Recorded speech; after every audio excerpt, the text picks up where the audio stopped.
கோவிலுக்கு குறைகள்லாம் போகணும்னு ரொம்ப நேரம் லைன்ல நின்று கர்ப்ப கிரகத்துல போயிட்டு அங்க சுவாமி தரிசனம் பண்ணுவாங்க.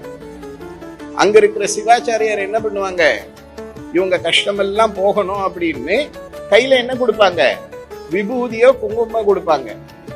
நாம என்ன பண்ணுவோம், எங்களுக்கெல்லாம் கஷ்டமெல்லாம் அப்படியே இருக்கட்டும், பரவாயில்ல, இந்தாங்க இந்த விபூதி இங்கே வச்சுக்கோங்கன்னு அங்க ஏதாவது ஒரு செவுத்துல என்ன பண்ணுவோம், செவரோ மூலையிலயோ போட்டு வந்துருவோம். அது பிரசாதம்.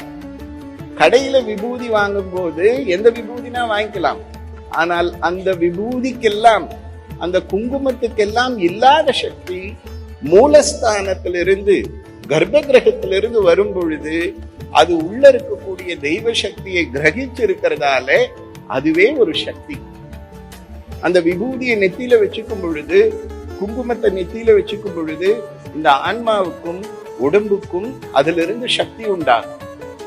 கோவில்ல விபூதி குங்குமம் கொடுக்கும் பொழுது அதை வச்சுக்கிட்டு மீதியை கொண்டு போயிட்டு வீட்டுல இருக்கக்கூடிய விபூதியோட கலந்து அதை தினம் வச்சுக்கும் பொழுது அது ஒரு பெரிய சக்தி.